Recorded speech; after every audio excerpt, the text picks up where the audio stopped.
여러분 안녕하세요. 반갑습니다. 오늘 설교의 제목은 창조신앙과 남은 자손의 정체성 두 번째 시간입니다.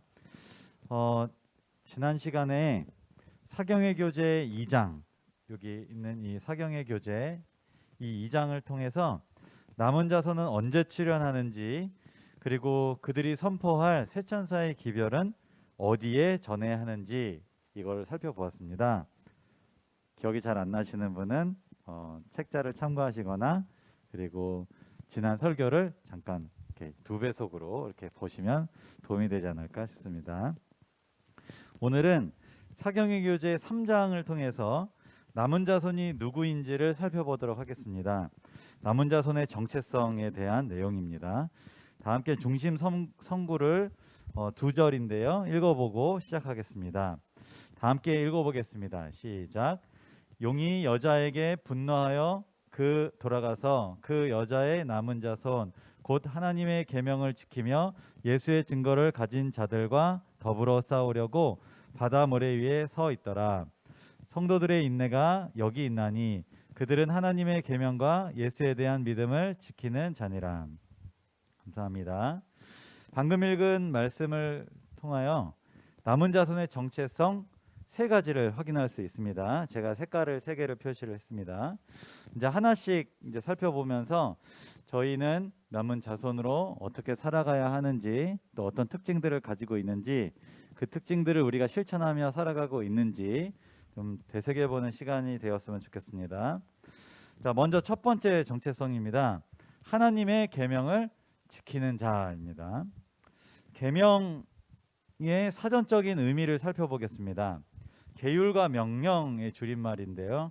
이것을 좀 더 풀어보면 어떤 사회나 집단에 속한 사람들이 꼭 지키도록 요구된 규정입니다. 일반적으로 사회에서 계명을 어길 경우, 계명이라고 해서 조금 어색하긴 한데요.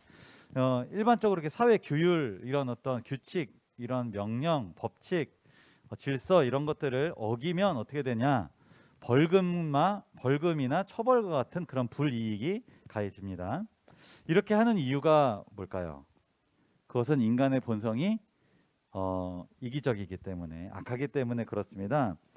사실 우리가 사회에 이런 여러 가지 규율들을 지키는 것은 그 목적과 이유가 옳다 혹은 숭고하다 이런 개념보다는 처벌과 불이익이 두려워서, 싫어서 해서 그냥 지키고 그냥 안 지키는 그런 것입니다. 솔직히 뭐 제가 이제 일반화 시킨 거일 수도 있는데, 이제 저는 좀 그런 것 같습니다. 저는 자동차를 운전하면서 종종 주위에 경찰이 있는지 없는지를 좀 확인합니다. 그리고 제한속도 카메라가 있는지 없는지를 좀 확인을 합니다. 만약 범칙금이라는 제도가 없다면, 처벌과 불이익이 없다면 저는 교통법규를 좀 더 쉽게 위반하고 다니지 않을까 그런 생각을 해봅니다. 그런데 이것도 좀 좋은 일은 아니고 이제 심각한 일이긴 하지만, 아주 심각한 일이 있는데, 우리가 이러한 이기적 본성으로 뭐 기회를 보거나 혹은 그런 걸로 사회의 규율뿐만 아니라 하나님의 계명도 그렇게 지키고 있지는 않는가 하는 것입니다. 여기 보시면 사회의 계명을 지키는 것과 하나님의 계명을 지키는 것에는 아주 큰 차이가 있다는 것을 볼 수 있습니다.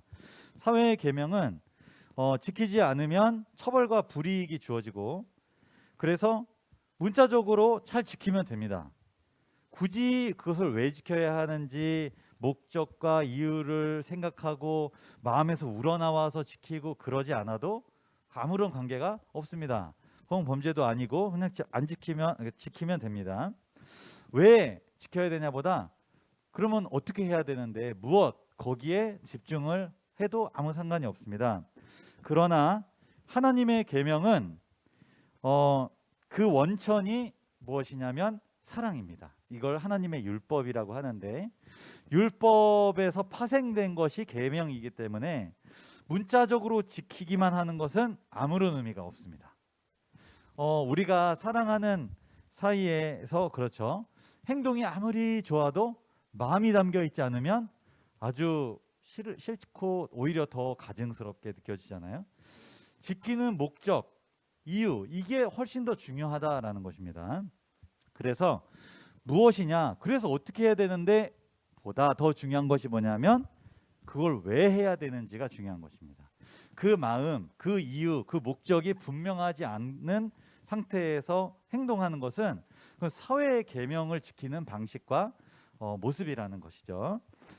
그래서 하나님의 율법을 다시요. 하나님의 계명을 지키는 자의 모습 속에서 하나님의 율법인 사랑이 분명히 자리 잡아야 이 계명을 지킨다라고 말을 하게 되는 것입니다.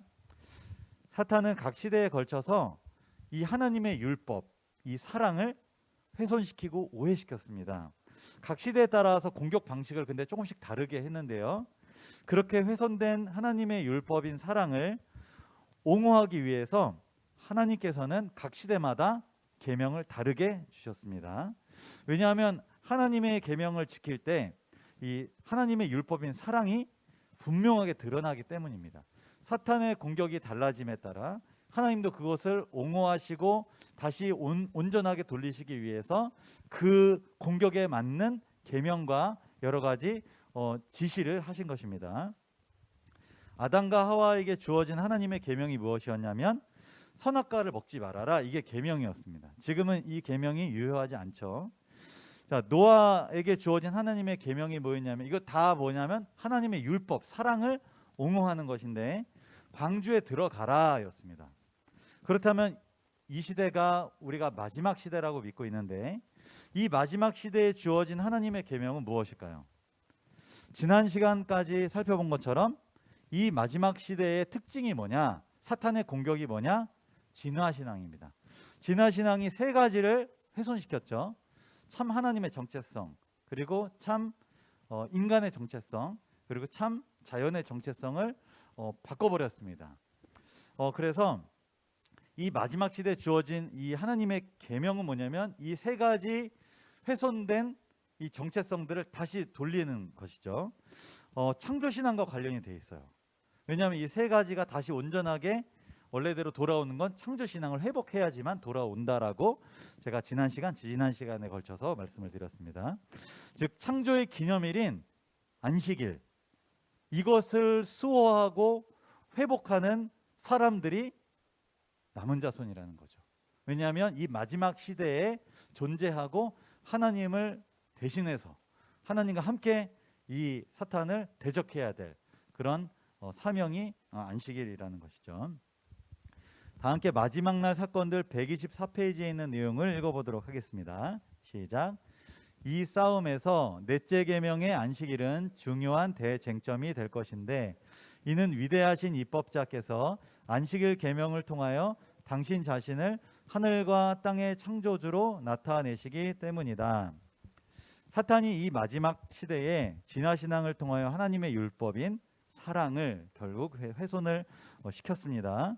사람의 마음에 그래서 하나님 중심적인 세계관이 사라져버리고 무엇으로 대체됐냐면 사람 중심의, 자기 중심의 가치관으로 바꿔버렸습니다. 이러한 때에 이 창조의 기념일인 안식일은 창조주의 존재를 직접적으로 인정하는 표가 되죠. 다시 우리 안에 하나님 중심의 세계관으로 바꾸는 역할 중에 이 계명이 있다는 것이죠. 그러니까 이 계명을 우리가 순종하는 문자적인 것에 국한되지 않고 이 계명이 담고 있는 창조주를 기억해서 내가 창조주 중심의 세계관을 가지고 하나님과 인간과 자연의 정체성을 바로 정립하는 게 안식일을 통해서 이루어져야 된다는 것이죠. 우리가 안식일을 통해서 정말 창조신앙을 하고 있는지, 그리고 이 정체성을 우리가 다시 회복하고 있는지, 이게 정말 중요한 것입니다.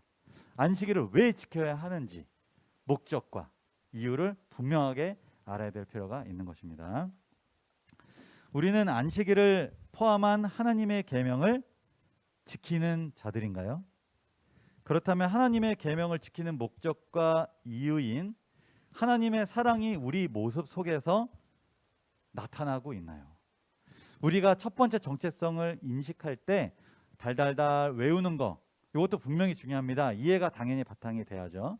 근데 이 이해가 바탕이 된 이후에 이것이 정말 가리키는 하나님의 율법인 사랑이 그 지키는 자들의 삶 속에서 나타나고 있는가?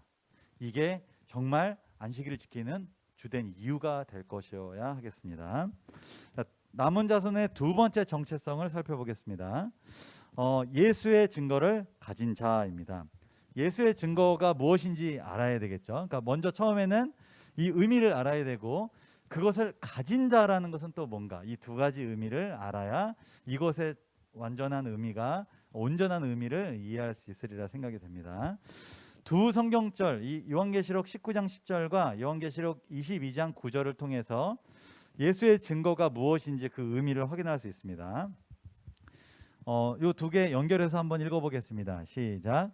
내가 그 발 앞에 엎드려 경배하려 하니 그가 나에게 말하기를 나는 너와 및 예수의 증언을 받은 내 형제들과 같이 된 종이니 삼가 그리하지 말고 오직 하나님께 경배하라.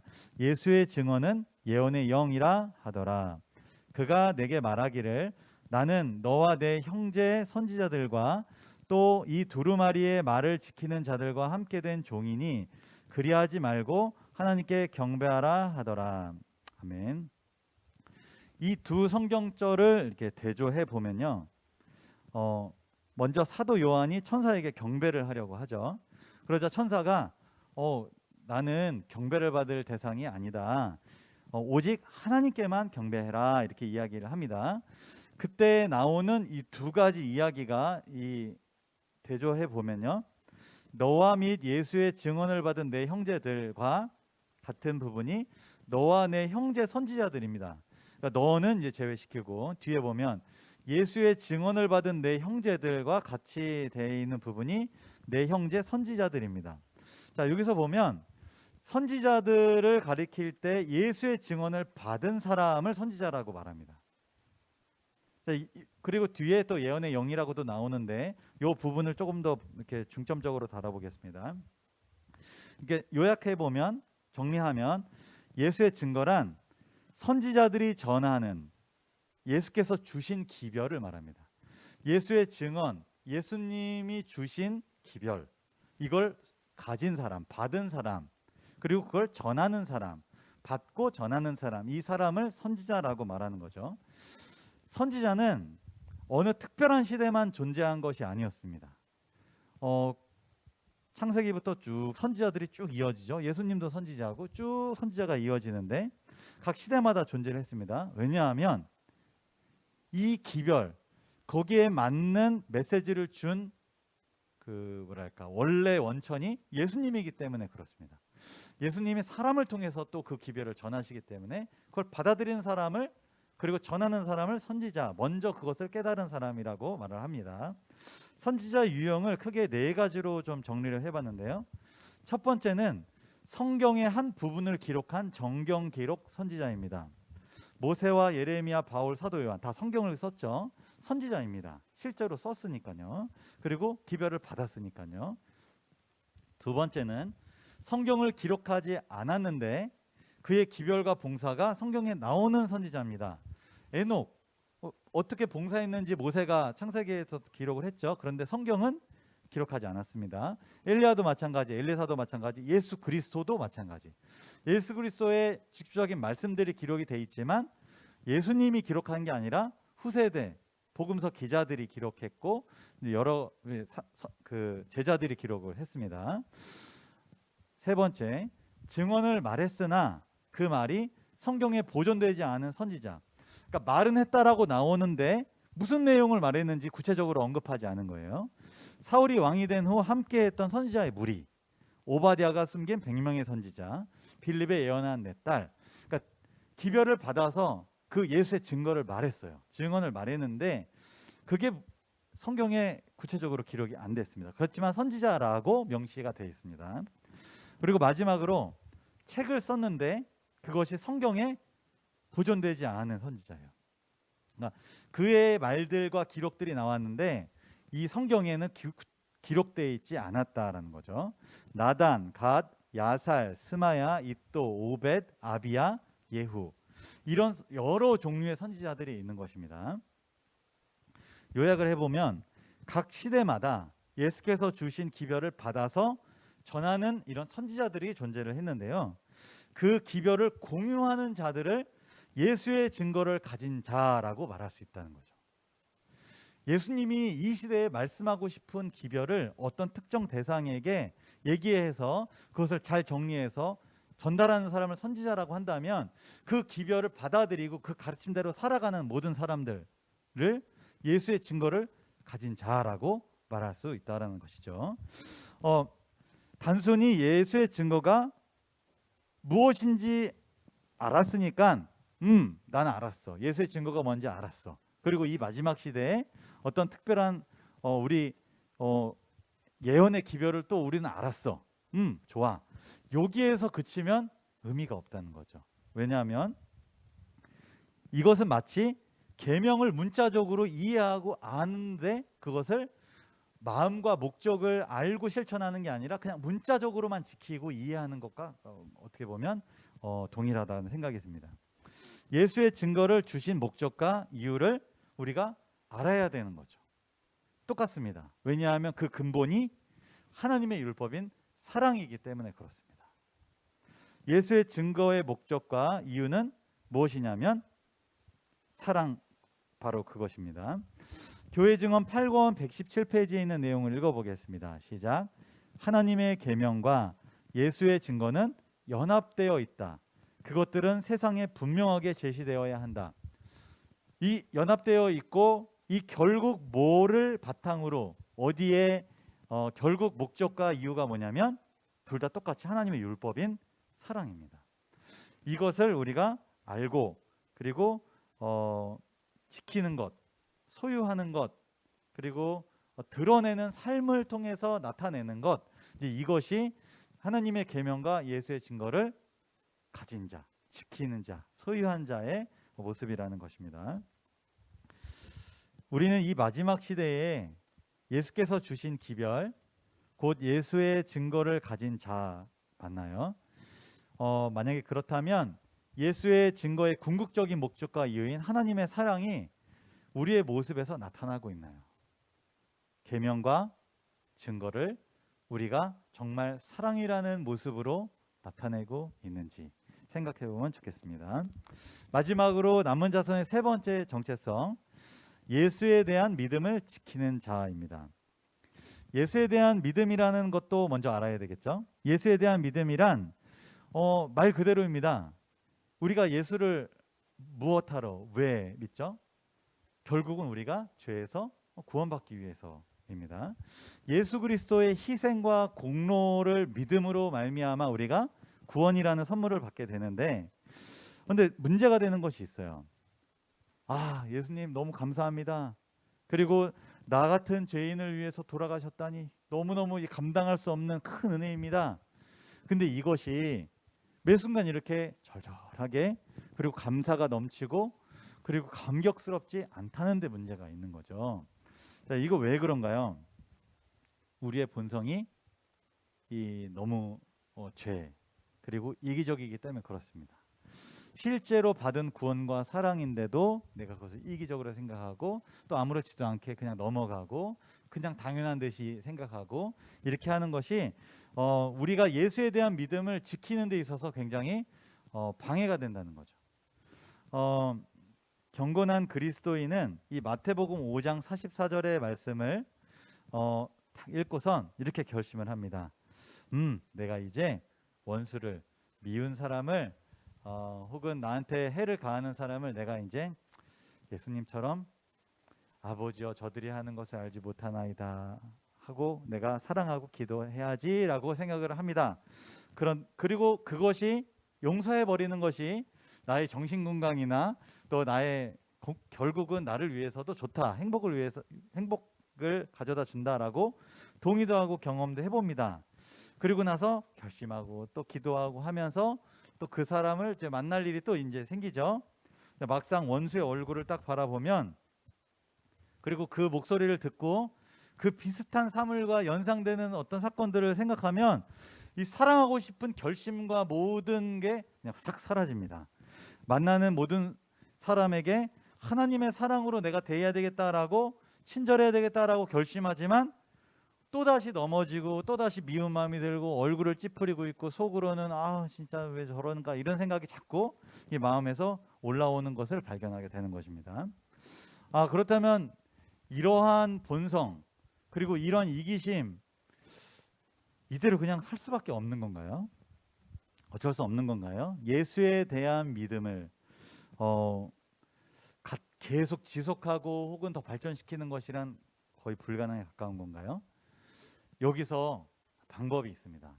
그것은 우리의 모본이신 예수님께서 가지셨던 믿음이 우리에게 임할 때 가능합니다. 다시 말하면 예수에 대한 믿음을 우리가 가지려면 예수님께서 가지셨던 믿음이 내 안에 들어와야 한다는 것입니다. 그것은 어떻게 가능하냐? 예수를 생각하고 깊이 바라보고 묵상할 때, 바라볼 때 이것이 유일한 방법입니다. 히브리서 3장 1절을 읽어보겠습니다. 시작. 그러므로 함께 하늘의 부르심을 받은 거룩한 형제들아 우리가 믿는 도리의 사도이시며 대제사장이신 예수를 깊이 생각하라. 우리가 왜 예수를 깊이 생각해야 하나요? 이 깊이 생각한다는 의미가 여러 가지가 있겠죠. 우리가 결심하고 기도해도 어떤 순간이나 어떤 상황이 오면 다시 그것이 물거품이 될 것 같은 그런 순간들이 자꾸 옵니다. 그럴 때 예수님을 의도적으로라도 생각해야 될 필요가 있을 것 같아요. 그것이 내 본성과 이기심을 이길 수 있는 승리의 힘이 되거든요. 예수께서 가지셨던, 그래서 죄에 굴복하지 않으셨던 그분께서, 그분의 능력이 우리 안에 들어오는 경험, 이것을 하려면 예수님을 그 순간에도 계속 바라보고 도움을 요청하고 도와달라고, 나는 능력이 없고 나는 죄에 너무너무 취약하다고 인정하고 계속 주님께 도움을 구하는 그 마음이 우리에게 있어야 예수에 대한 믿음을 지키는 자라고 말할 수 있다는 거죠. 저는 컴퓨터 옆에 예수님 사진을 놓습니다. 저도 취약해요. 설교 준비하다가도 다른 걸 보고 있고, 그리고 정말 중요한 걸 하다가도 다른 데 가서 막 당근마켓 뒤져보고 있고, 이런 모습들이 아주 취약해요. 여기에서 나는 왜 이러지? 원래 그렇습니다. 저는 원래 그런 사람이에요. 그런데 어떻게 되냐면 예수님을 자꾸 생각해야죠. 근데 일을 다 저지른 다음에 예수님이 생각이 나잖아요. 그러니까 그런 상황을 마련하는 겁니다. 컴퓨터 옆에다가 예수님 사진을 딱 갖다 놓는 거예요. 보다가 나 이러면 안 되는데, 이런 생각을 할 수 있게끔. 그리고 스마트폰에서도 배경사진을 예수님 사진을 놓고 안 되는데, 이런 것들을 보면서 정신 차리는 데 도움을 저는 받고 있습니다. 여러분들도 각자만의 노하우가 있으실 거라 생각이 들어요. 오래전입니다. 제가 대학교 다닐 때 못을 항상 바지 주머니에 넣고 다녔어요. 자, 그러면 이렇게 걸어 다닐 때마다 못이 살짝 이렇게 스치는 느낌이 이렇게 납니다. 좀 세게 지나가면 좀 아플 때도 좀 있고요. 자, 그런데 왜 제가 이걸 넣어놨냐면 못을 기억하려고. 하나님, 저는 못생겼고요. 하나님, 저는 못났고요. 저는 못됐고요. 그리고 전 잘 못해요. 그런데 하나님께서 십자가에서 돌아가셨는데, 못 박혀 돌아가셨는데, 그 사랑과 은혜로, 그 능력으로 제가 죄도 극복할 수 있고 자기 비하도 극복할 수 있고, 그리고 못된 성격이나 이 불같은 성질도 제가 극복할 수 있어요 하고선 제가 근데 맨날 예수님을 잘 좀 잊어버렸습니다. 그래서 어떻게 하면 이 예수님을 안 잊어버릴까? 그러면서 제가 여러 가지 노력을 했던 것 중에 하나가 바지에 못을 넣고 다니는. 그래서 예수님 이렇게 생각할 수 있게끔. 그래서 제가 한참일 때는 친구들 생일 선물로 콘크리트 못 한 박스씩을 제가 선물을 해줬다는, 그래서 사이코 취급을 받았다는 그런 과거도 있습니다. 덕분에 또 바지에 구멍이 좀 여러 개가 났다라는 것도 있는데 어차피 뭐 바지 주머니에 많은 걸 넣고 다니지 않기 때문에 그래서 여러분 이러한 노력을 제가 왜 했냐? 예수 믿음이 내 안에 들어왔으면 하는 진짜 간절함이 있었어요. 예수님을 자꾸 잊어버리는 그 마음이 너무나 저를 더 절망스럽게 했기 때문에 어떻게든지 이걸 좀 극복하고 싶었습니다. 결과 어땠을까요? 아주 조금 제가 이렇게 가미해서 24시간 예수님 생각했던 것 같아요. 항상 예수님 속으로도 부르고 안 그러고 예수님 이렇게 잊어버리고 이렇게 살았을 때 너무너무 그 삶이 후회스럽고 정말 별로였거든요. 근데 예수 믿음을 지키기 위해서, 예수에 대한 믿음을 지키기 위해서 제가 이렇게 노력을 했던 것 같습니다. 히브리서 12장 2절을 함께 읽어보겠습니다. 시작. 믿음의 주요 또 온전하게 하시는 이인 예수를 바라보자. 그는 그 앞에 있는 기쁨을 위하여 십자가를 참으사 부끄러움을 개의치 아니하시더니 하나님 보좌 우편에 앉으셨느니라. 아멘. 예수를 바라보면 온전하게 하는 그 능력이 우리 안에 들어오는 것이죠. 예수 믿음이 실제로 우리 안에 들어와서 그분께 도움을 구할 때마다, 능력을 구할 때마다 우리에게 능력이 온다는 것입니다. 믿음을 우리에게 공급해 주시는 거예요. 구하는 자에게. 기도하면 하나님께서 도와주신다는 거예요. 이기적인 본성으로 불완전한 우리를 온전하게 해주신다는 거죠. 죄를 극복할 수 있는 예수의 믿음이 실제로 우리에게 임하는 것입니다. 여러분들도 믿으시나요? 다 함께 히브리서 12장 3절도 읽어보겠습니다. 시작.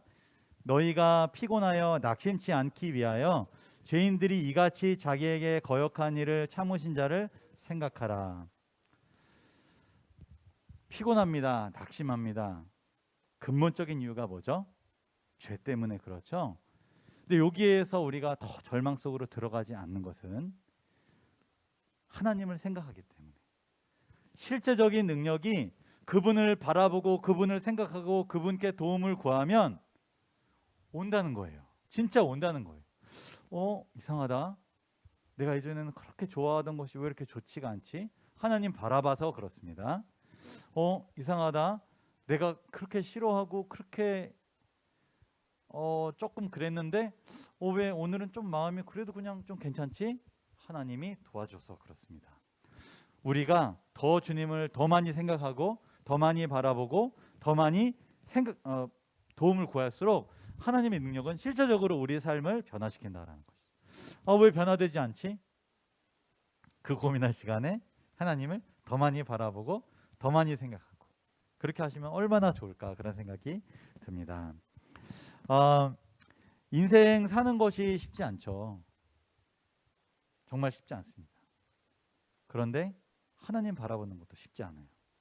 둘 다 어려운데 어떤 거 선택하시겠습니까? 내 힘대로 보통 사람들처럼 그렇게 고군분투하면서 그렇게 살아가는 삶을 선택하시겠습니까? 이왕이 어려운 거, 이왕이 진짜 살기 어려운 거, 예수님 바라보는 거 진짜 어려운데 한번 해보자. 결과가 완전 달라요. 내가 그렇게 안 되던 것들이 하나님의 능력으로 된다는 거죠. 여러분들 한번 해보시면 좋을 것 같습니다. 죄에 대한 유혹이 우리의 본성을 자꾸 자극해서 자꾸 죄를 짓게 하고 유혹을 하는데 예수를 깊이 생각하시고 바라봄으로 승리하는 저 여러분이 되기를 바랍니다. 그것이 예수에 대한 믿음을 지키는 자입니다. 우리는 이 마지막 시대에 예수에 대한 믿음을 지키는 자인가요?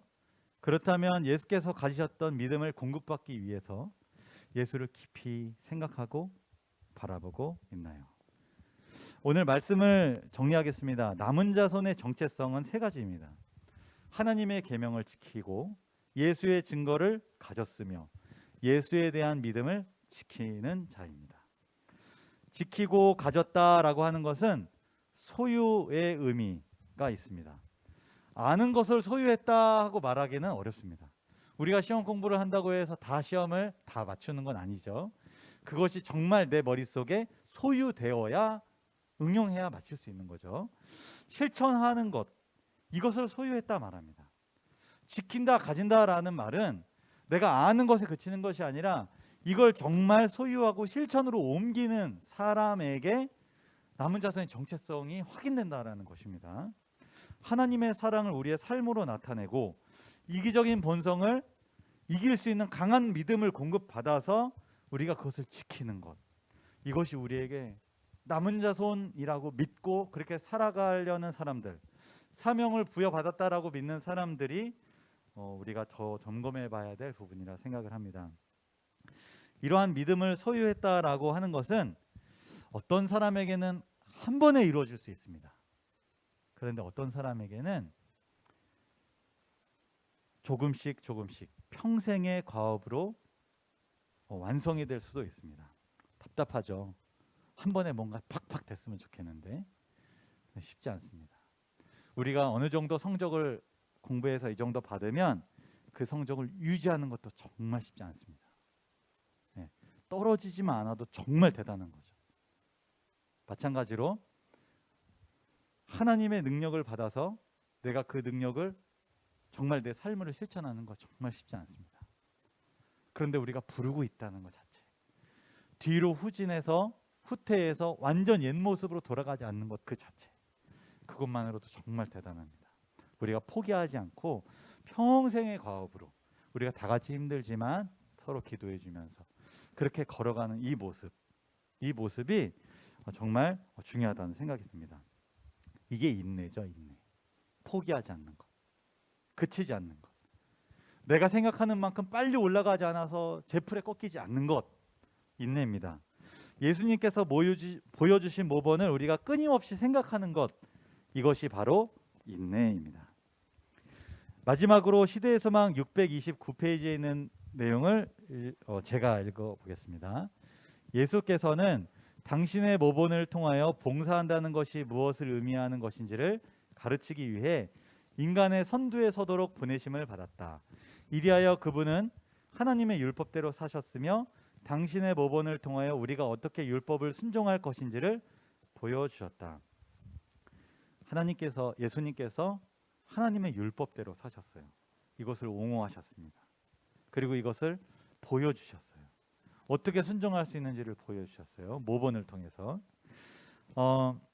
이 예수님의 모본을 우리가 기억하면 좋겠습니다.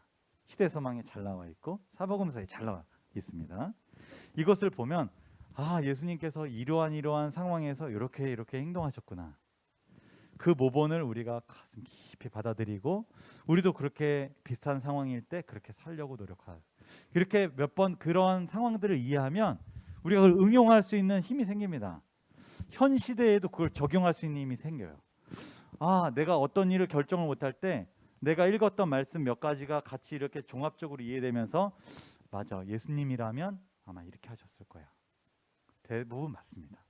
진짜 예수님이 어떻게 하셨을지 고민하면 예수님이 지혜를 주시기 때문에 맞습니다. 그게 그 모본대로 내가 살아야지. 예수님이 우리의 모본이신 것처럼 나도 예수님의 모본을 닮고 닮아가야지라고 결심하면 좋겠습니다. 그렇게 할 때 저와 여러분은 남은 자손의 정체성을 잘 나타내게 될 것입니다. 그리고 하나님께서 이 마지막 시대에 주신 사명을 실천하게 될 것입니다. 여러분, 참된 행복 누리면서 살기 원하시죠? 진짜 행복. 이렇게 사는 것이 진짜 행복입니다.